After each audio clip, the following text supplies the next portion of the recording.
You can't avoid office politics. It's a fact of life. You may have negative feelings towards it.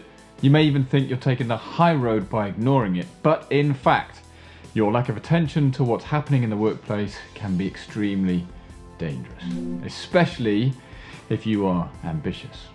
It is easy to describe office politics as dirty or manipulative or evil. You could probably think of someone who spent more time schmoozing than working, and subsequently they may even have risen quickly through the corporate ranks. Now, many will view office politics as a complete waste of time and thus be hesitant to engage in it in any way. The problem is, this can be a serious mistake. Sadly, office politics can make or break a career. Being politically savvy is a skill and unfortunately vital to progression. That doesn't mean that you don't have to be a complete douchebag, but understanding the game is hugely important. Hello and welcome, my name is Brendan. I'm a recovering accountant based here in London, and I help millennials navigate busy lives to make sure that work doesn't suck. So how do you become politically savvy? Firstly, you'll need to know what office politics are and the types of people you're likely to experience. You must pay attention to what is happening in your company. Secondly, knowing how to deal with office politics will add another weapon to your arsenal, giving you a greater chance of success. So, what is office politics? According to the Collins Dictionary definition, office politics can be described as the ways that power is shared in an organisation or workplace, and the ways that it is infected by personal relationships between the people who work there. It's worth bearing in mind that office politics and the approaches people take are set from the top.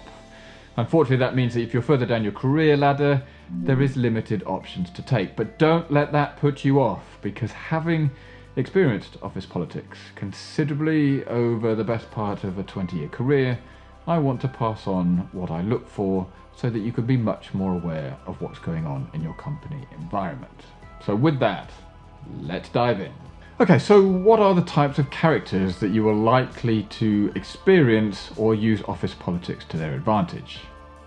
Number one, whisperers. The master of whisperers is the know-it-all when it comes to office gossip. While dealing with these little tittle-tattlers, it is important to keep your conversations limited to business rather than making sure you reveal any of your personal life. So bear that in mind. Number two is called manipulation. Manipulators manipulate the information as it comes and twists it to their own advantage. Please do not share too much of your own information with these types of people, and I would steer clear of them and deal with them only on a professional level. Number three are controllers. We all have these controllers and bullies in our workplace who love to control and boss people around. Such people are not difficult to recognize and often have enormous egos. Be proactive and learn to say no. Learn to do your work your way and ultimately have confidence in yourself. Number four are creditors. So the credit usurpers are experts in taking credit for yours or someone else's idea or work in an attempt to ultimately climb the corporate ladder quicker. Do not be a target of credit thieves. Even if it means keeping your manager or team member informed, it is all about the task that you're working on, and keep them updated so nobody can take credit for you.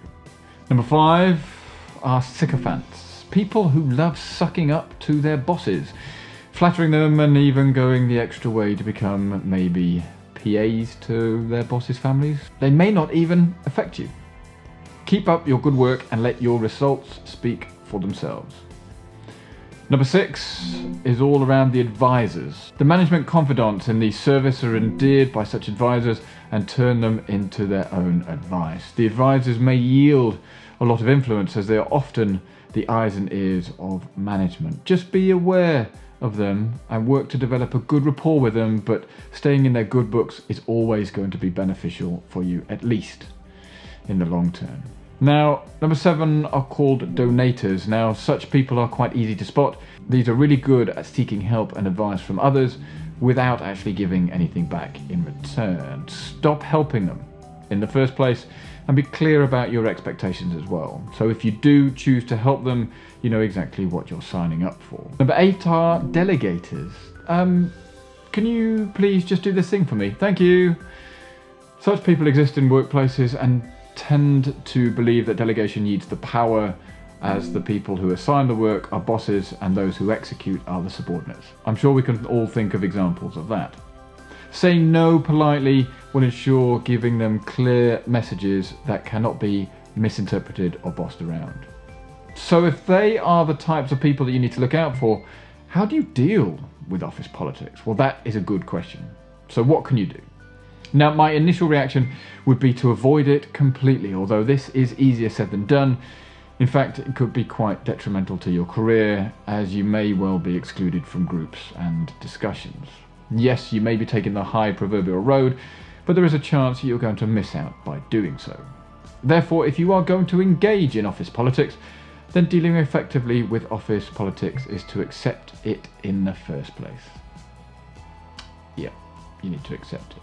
Then engage in positive office politics while ignoring the negative aspects of it will only put you in a good place. People may come and go, but office politics, unfortunately, will always be a permanent feature of any organisation. So here are my 6 steps to dealing with office politics. Number 1, identify the power centres. Understand who holds the power, and then work out what the reporting structure is. Sit back and observe who actually has influence over major decisions. It's not always the person at the top. Try mapping out the power centres and don't be blinded by swanky titles. Number 2, decipher the informal networks. Once you know where the power and influence may lie, you might want to closely examine who the interactions are taking place with and understand the informal and social relationships. The real world has so much more in common with our 7th grade schooling than we realise. As in the case in any middle school, for example, your workplace is going to have informal groups and social cliques. Who are these various cliques? Are these groups based on friendship, mutual interest, or something else, for example?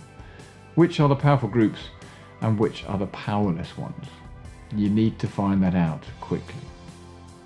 Number 3, build your social network. With a complete understanding of your workplace dynamics, you may want to start building your own network. Look beyond your direct line and cut across other teams and hierarchies. Building quality connections with such people while not aligning yourself with one particular group or power centre is a very sensible thing to do. Number 4 is all about developing strong soft skills. Soft skills as in interpersonal skills. So focusing on your interpersonal skills and work upon your emotional intelligence. Managing others' emotions well and learning to think before you act is a critical step to take. Take a neutral stand, practice diplomacy, and be tactful. Remember this: self-regulate, then censor, then think before you act. That's going to minimize the negative impact that you can have in the workplace.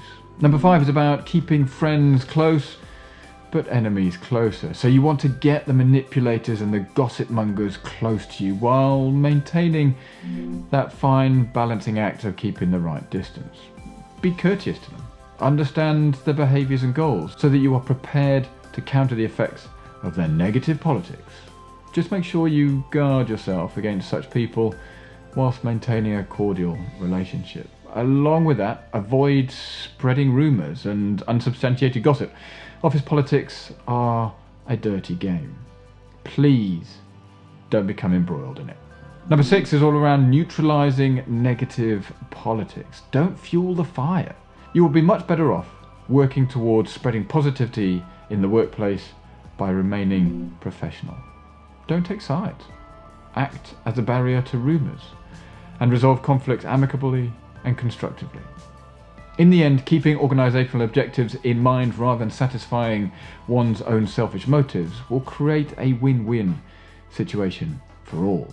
Now here's a bonus tip. Please don't ever vent via email in the heat of the moment. Even if you write it down and then delete it, and send it. Email is forever. In fact, if you do want to write your frustrations down, do so with pen and paper and then sleep on it.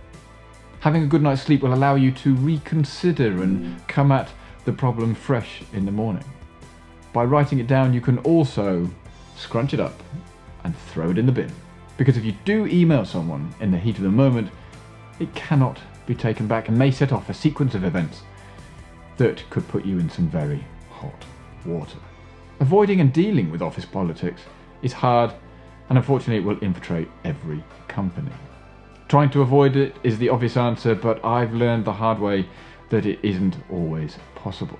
Knowing what to look out for and how to deal with office politics is a good skill to learn. And that's why if you found this video useful, I recommend checking out this video here where I talk about the 8 secrets to great leadership. But with that, have a great day, and I'll see you all in the next video. Cheers.